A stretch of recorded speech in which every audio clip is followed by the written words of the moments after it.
There was a lawyer once. His name was Francis Scott Key. He penned a song that I'm sure you're aware of. You've seen it. It's in most hymnals throughout our churches. It's called the national anthem. It is our song as an American. We go, however, to a ball game. We stand in our church services and we sing the words of that song, and they float over our minds and our lips, and we don't even realize what we're singing. Most of us have memorized it as a child, but we've never really thought about what it means. Let me tell you a story. Francis Scott Key was a lawyer in Baltimore. The colonies were engaged in vicious conflict with the mother country, Britain.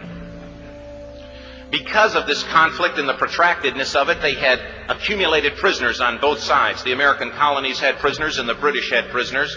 And the American government initiated a move. They went to the British and they said, let us negotiate for the release of these prisoners. They said, we want to send a man out to discuss this with you. They were holding the American prisoners in boats about 1,000 yards offshore. And they said, we want to send a man by the name of Francis Scott Key. He will come out and negotiate to see if we can make a mutual exchange. On the appointed day, in a rowboat, he went out to this boat and he negotiated with the British officials. And they reached a conclusion that men could be exchanged on a one-for-one basis. Francis Scott Key, jubilant with the fact that he'd been successful, went down below in the boats, and what he found was a cargo hold full of humanity, men. And he said, men, I've got news for you tonight. You're free. He said, tonight I have negotiated successfully your return to the colonies. He said, you'll be taken out of this boat, out of this filth, out of your chains. As he went back up on board to arrange for their passage to the shore, the admiral came and he said, we have a slight problem. He said, we will still honor our commitment to release these men, but it'll be merely academic after tonight. It won't matter. And Francis Scott Key said, what do you mean?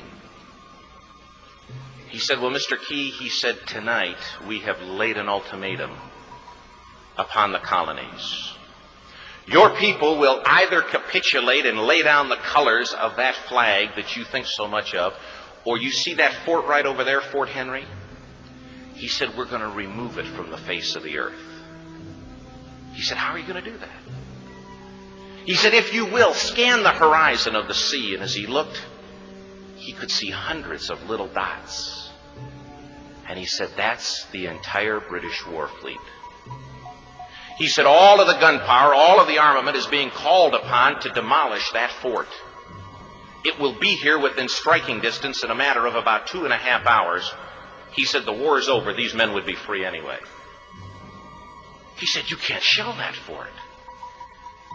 He said, that's a large fort. He said, it's full of women and children. He says, it's predominantly not a military fort. He said, don't worry about it. They said, we've left them a way out. And he said, what's that? He said, do you see that flag way up on the rampart? He said, we have told them that if they will lower that flag, the shelling will stop immediately. And we'll know that they've surrendered, and you'll now be under British rule. Francis Scott Key went down below and told the men what was about to happen. And they said, how many ships? He said, hundreds. The ships got closer. Francis Scott Key went back up on top and he said, men, I'll shout down to you what's going on as we watch. As twilight began to fall, and as the haze hung over the ocean as it does at sunset, suddenly the British war fleet unleashed. He says the sound was deafening. There were so many guns that there were no reliefs. He said it was absolutely impossible to talk or hear. He said suddenly the sky, although dark, was suddenly lit.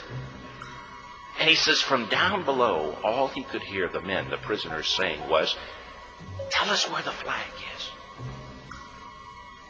What have they done with the flag?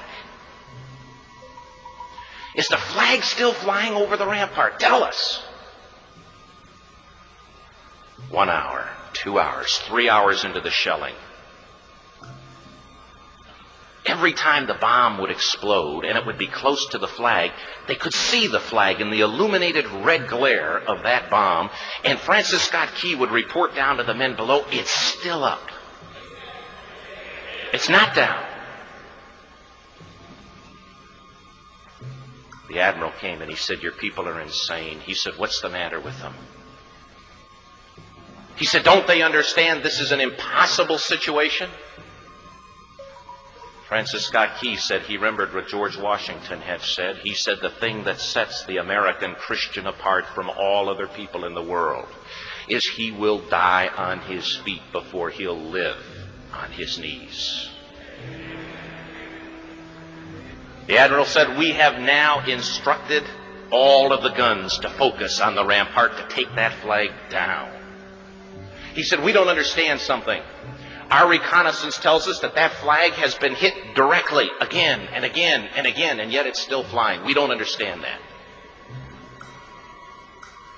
But he said, now we're about to bring every gun for the next 3 hours to bear on that point. Francis Scott Key said the barrage was unmerciful. All that he could hear was the men down below praying. The prayer, God, keep that flag flying where we last saw it. Sunrise came. He said there was a heavy mist hanging over the land, but the rampart was tall enough. There stood the flag, completely nondescript, in shreds. The flagpole itself was at a crazy angle, but the flag was still at the top. Francis Scott Key went aboard and immediately went into Fort Henry to see what had happened. And what he'd found had happened was that that flagpole and that flag had suffered repetitious direct hits. And when it had fallen,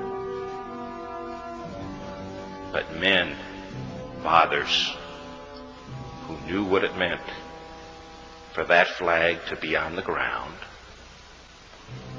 although knowing that all of the British guns were trained on it, walked over and held it up humanly until they died. Their bodies were removed and others took their place. Francis Scott Key said what held that flagpole in place at that unusual angle were patriots' bodies. He penned the song, "Oh, say can you see by the dawn's early light what so proudly we hailed at the twilight's last gleaming? Or the rocket's red glare, the bombs bursting in air, gave proof through the night that the flag was still there. Oh, say, does that star-spangled banner yet fly and wave o'er the land of the free and the home of the brave?" The debt was demanded. The price, it was paid. Oh, say, can you see by the dawn's early light what so proudly we hailed at the twilight's last gleaming, whose broad stripes and bright stars through the perilous fight o'er the ramparts we watched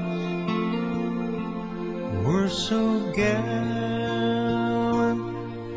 streaming, and the rockets red glare, the bombs bursting in air,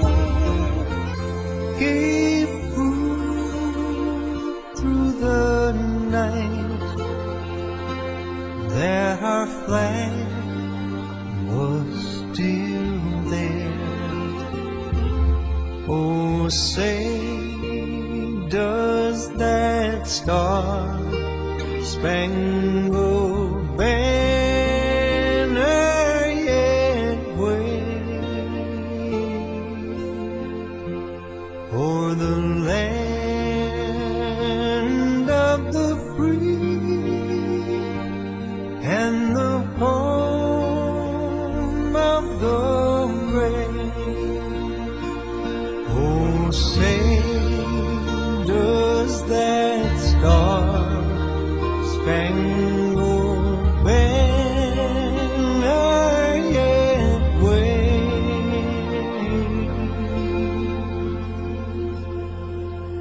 o'er the land